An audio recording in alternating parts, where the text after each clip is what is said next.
আমরা সবাই দোকানের মতো পারফেক্ট মচমচে রসালো জিলেপি ঘরেই বানাতে চাই।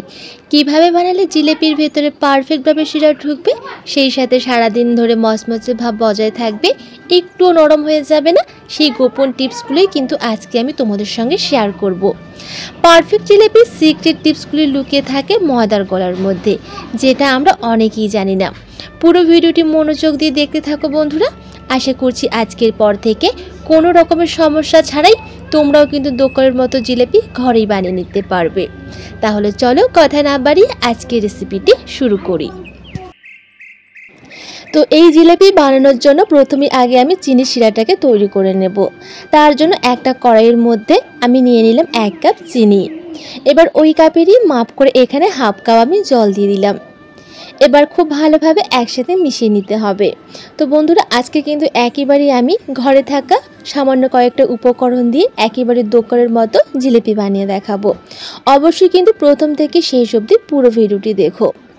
তো দেখো, চিনি শিরাটা কিন্তু আমার একেবারে গলে গেছে চিনিটা। এবার এর মধ্যে দিয়ে দিচ্ছি 3 থেকে 4টার মতো এলাচের গুঁড়ো, এতে করে খুব সুন্দর একটা ফ্লেভার আসবে। এবার এর মধ্যে আবারও দিয়ে দিচ্ছি আমি সামান্য একটু ইয়েলো কালারের ফুড কালার। তোমরা তোমাদের পছন্দ মতো রেড কালার বা অরেঞ্জ কালারের ফুড কালারটা দিয়ে দিতে পারো। তো আমি ইয়েলো কালারের ফুড কালারটা দিয়ে দিলাম। এবার খুব ভালোভাবে একসাথে আবারও একটু মিশিয়ে নিচ্ছি।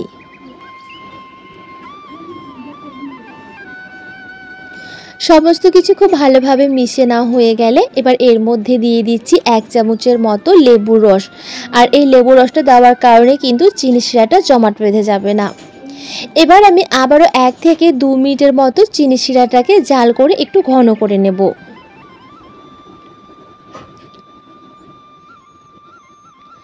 আবারও আমি 1 থেকে 2 মিনিটের মতো জাল করে চিনি শিরাটাকে একটু ঘন করে নিয়েছি।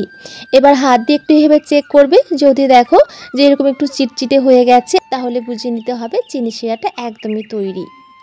তো এবার দেখো বন্ধুরা, আমি কিন্তু এখানে একটা বাটি নিয়ে নিয়েছি। এবার বাটির মধ্যে 1 চামচ মতো ঘি নিয়ে নিলাম। এবার ওই চামচেরই মাপ করে 1 চামচ মতো এখানে আমি লেবুর রস নিয়ে নিচ্ছি। এখানে কিন্তু অবশ্যই টক জাতীয় জিনিস ব্যবহার করতে হবে। তোমরা লেবুও ব্যবহার করতে পারো, আবার এখানে যদি হাতের কাছে টক দই থাকে টক দই ব্যবহার করতে পারো। আবার যদি লেবু আর টক দই কোনোটাই না থাকে, সেক্ষেত্রে তোমরা কিন্তু এখানে 1 চামচ ভিনেগার ব্যবহার করতে পারবে। এবার দেখো, সমস্ত কিছু একসাথে খুব ভালোভাবে আবারও একবার আমি মিশিয়ে নিচ্ছি। খুব ভালোভাবে মিশে না হয়ে গেছে। এবার এর মধ্যে দিয়ে দিচ্ছি আমি 1 চিমটে মতো নুন। মিষ্টির মধ্যে যদি একটু নুন দেওয়া যায় না বন্ধুরা, তাহলে কিন্তু খেতে ভালো লাগে। তবে নুনটা কিন্তু একেবারে অপশনাল, তোমরা চাইলে নাও ব্যবহার করতে পারো। আমার ভালো লাগে তাই আমি 1 চিমটে নুন দিয়ে দিলাম। আবারও খুব ভালোভাবে একসাথে আমি মিশিয়ে নিলাম। দেখো, এবার এই বাটিটাকে এক সাইডে আমি সরিয়ে নিচ্ছি। এবার এখানে একটা আমি মিক্সিং বোল নিয়ে নিলাম। এবার এর মধ্যে নিয়ে নিচ্ছি 1 কাপ ময়দা। যেই কাপের মাপ করে আমি চিনিটা নিয়েছি 1 কাপ, ঠিক সেই কাপেরই মাপ করে 1 কাপ ময়দা নিয়ে নিলাম। তবে ময়দার পরিমাণটা এখানে তোমরা কিন্তু বাড়িয়ে বা কমিয়েও নিতে পারবে। এবার ওই কাপেরই মাপ করে 1 কাপ জল নিয়ে নিয়েছি। এবার অল্প অল্প করে জল দিয়ে একটা ব্যাটার তৈরি করতে হবে। এখানে কিন্তু আমি আর কোনো কিছু ব্যবহার করছি না, শুধু জল দিয়ে ব্যাটারটা তৈরি করছি। আর জলটা কিন্তু বন্ধুরা একবারই দেওয়া যাবে না, অল্প অল্প করে দিয়েই কিন্তু ব্যাটারটাকে তৈরি করে নিতে হবে। তো কতটা জল লাগছে পরে তোমাদের আমি দেখিয়ে দিচ্ছি।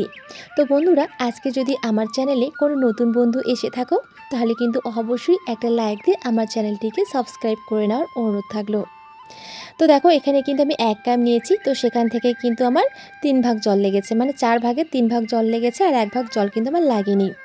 এবার এর মধ্যে আগে থেকেই যে আমি ঘি আর লেবু রসের যে মিশ্রণটা তৈরি করে রেখেছিলাম, সেই মিশ্রণটা এর মধ্যে আমি দিয়ে দিচ্ছি। আর এখানে কিন্তু ঘি দেওয়ার কারণে বন্ধুরা মনে হবে যে এই জিলাপিগুলো ঘিয়ে ভাজা হয়েছে। আর এই যে লেবু রসটা দেওয়া হয়েছে, লেবু রসটা দেওয়ার কারণে কিন্তু জিলিপিগুলো খুব সুন্দর ফুলবে। আর এখানে দিয়ে দিচ্ছি আমি ইনো। এখানে আমি কতটা ইনো দিচ্ছি তোমাদের দেখিয়ে দিচ্ছি। দেখো, হাতের তালুতে নিচ্ছি, এতে করে তোমাদের বুঝতে সুবিধে হবে। দেখো, আমি এখানে 2 চিমটের মতো কিন্তু এখানে আমি ইনো নিয়ে নিয়েছি। তো এটা দিয়ে দিলাম। তোমাদের হাতের কাছে যদি ইনো না থাকে বা ইনোর গন্ধটা যদি ভালো না লাগে তোমাদের, সেক্ষেত্রে এখানে কিন্তু বেকিং সোডা 1 চিমটের মতো দিয়ে দেবে। এবার সমস্ত কিছু আবারও একবার খুব ভালোভাবে মিশিয়ে নিতে হবে। খুব ভালোভাবে মিশে নেওয়া হয়ে গেছে। এবার আমি তোমাদের ব্যাটারের কনসিস্টেন্সিটা একটু হাত দিয়ে দেখিয়ে দেবো, এতে করে বুঝতে সুবিধে হবে। দেখো ব্যাটারটা উপর থেকে দেওয়ার পর একেবারে কিন্তু জিলিপির মতো শেপ হচ্ছে, আর কিছুক্ষণ থাকার পরে ব্যাটারটা কিন্তু মিলিয়ে যাচ্ছে। যখন এরকম হবে তখন বুঝে নিতে হবে ব্যাটারটা কিন্তু একেবারে তৈরি। তো আবারও আমি তোমাদেরকে বোঝার সুবিধার্থের জন্য একটু চামচ দিয়ে দেখিয়ে দিচ্ছি, যাতে করে তোমাদের বুঝতে সুবিধে হয় যে এই জিলাপি বানানোর জন্য ব্যাটারটা ঠিক কীরকম তৈরি করতে হবে। এখানে যদি ব্যাটারটা ঠিকঠাক মতো বানাতে না পারো তাহলে কিন্তু বন্ধুরা জিলাপি একেবারেই হবে না। দেখো ঠিক ব্যাটারটা উপর থেকে দেওয়ার পর যদি দেখো যে কিছুক্ষণ থাকছে তারপরে মিলিয়ে যাচ্ছে। আর হাতার পেছন দিকটা চামচের পেছন দিকটা একটু দেখিয়ে দিচ্ছি, যদি দেখো দাগটার পর এরকম দাগটা রয়ে যাচ্ছে, মিলিয়ে যাচ্ছে না, তাহলে বুঝে নিতে হবে যে জিলাপি বানানোর জন্য একদম কিন্তু পারফেক্ট হয়েছে এই ব্যাটারটা। এবার এখানে আমি একটা গ্লাস নিয়ে নিয়েছি, আর এখানে একটা পাইপিং ব্যাগ নিয়েছি। তোমাদের হাতের কাছে যদি পাইপিং ব্যাগ না থাকে সেক্ষেত্রে তোমরা নুনের প্যাকেট, সার্ফের প্যাকেট, সুজির প্যাকেট, যে কোনো প্যাকেট কিন্তু তোমরা নিয়ে নিতে পারো। এবার গ্লাসের মধ্যে এই প্যাকেটটাকে আমি ভরে নিলাম। এবার এর মধ্যে আমি ব্যাটার দিয়ে দিচ্ছি, তবে পুরোটা দিচ্ছি না, আমি এখানে অর্ধেকটার মতো দিয়ে দিচ্ছি।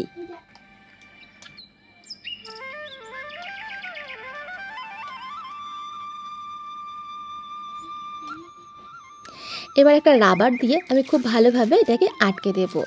তো বন্ধুরা, যদি আমার আজকের রেসিপিটি তোমাদের ভালো লেগে থাকে তাহলে কিন্তু অবশ্যই একটা লাইক দিয়ে চ্যানেলটিকে সাবস্ক্রাইব করবে, আর পাশে থাকা বেল আইকনটি অবশ্যই প্রেস করে রাখবে। এতে করে যখনই কোনো নতুন ভিডিও আপলোড করব তার নোটিফিকেশন তোমরা সবার আগে পেয়ে যাবে। তো দেখো রাবার দিয়ে খুব ভালোভাবে এটাকে আমি আটকে দিয়েছি। এবার চলো জিলিপিগুলোকে আমি ভেজে নেব। তো ভাজার জন্য আমি প্রথমে একটা ফ্রাই প্যানের মধ্যে কিছুটা তেল গরম হতে দিয়েছি। তো আমার তেলটা ঠিকঠাক মতো গরম হয়েছে কিনা একটু চেক করব। তার জন্য আমি সামান্য একটু ব্যাটার দিয়ে দিচ্ছি।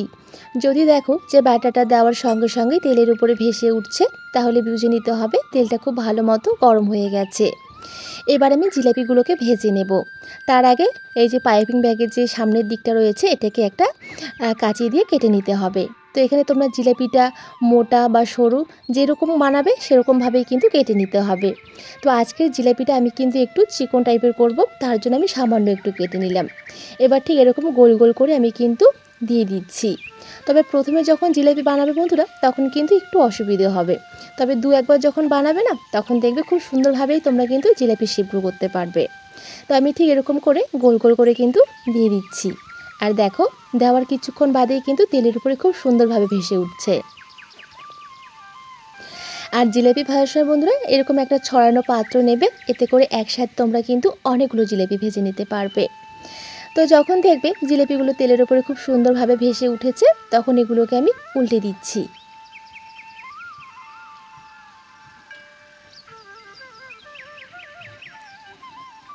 তো প্রায় 1 থেকে 1.5 মিনিটের মতো আমি জিলিপিগুলোকে কিন্তু ভেজে নিয়েছি। যখন দেখবে যে একটু কালারটা চেঞ্জ হয়ে গেছে তখন তুলে নিতে হবে। এবার গরম গরম আমি কিন্তু চিনি শিরার মধ্যে এই জিলাপিগুলোকে দিয়ে দিচ্ছি। আর অবশ্যই কিন্তু জিলাপিগুলোকে গরম থাকতে হবে, আর চিনি শিরাটাকেও কিন্তু হালকা গরম থাকতে হবে। এবার উল্টে পাল্টে খুব ভালোভাবে জিলিপির গায়ে চিনি শিরাটাকে লাগিয়ে নিতে হবে। 1 থেকে 1.5 মিনিটের মতো ঠিক এভাবে আমি রেখে দিয়েছি। এবার আমি এগুলোকে তুলে অন্য একটা পাত্রে নিয়ে নিচ্ছি। একইভাবে বাদ বাকি যে জিলিপিগুলো রয়েছে সেগুলোকে এবার আমি তৈরি করে নেব। তো একইভাবে সমস্ত জিলিপিগুলোকে তৈরি করে আমি চিনি শিরার মধ্যে ডুবিয়ে নিয়েছি। আর দেখো বন্ধুরা, ঘরে থাকা মাত্র কয়েকটা উপকরণ দিয়ে এত সুন্দর দোকানের মতো জিলিপি বানানো যায়, না দেখলে তোমরা কিন্তু বিশ্বাসই করবে না। তো আমার আজকের রেসিপিটি কেমন লেগেছে অবশ্যই কমেন্টে জানাবে। ভালো লাগলে একটা লাইক দিয়ে আমার চ্যানেলটিকে সাবস্ক্রাইব করবে। তো চলো আজকে এখানে বিদায় নিচ্ছি, দেখা হচ্ছে পরের রেসিপিতে। আর এতক্ষণ ধৈর্য ধরে আমার এই ভিডিওটি দেখার জন্য তোমাদের সবাইকে জানাচ্ছি অসংখ্য অসংখ্য ধন্যবাদ।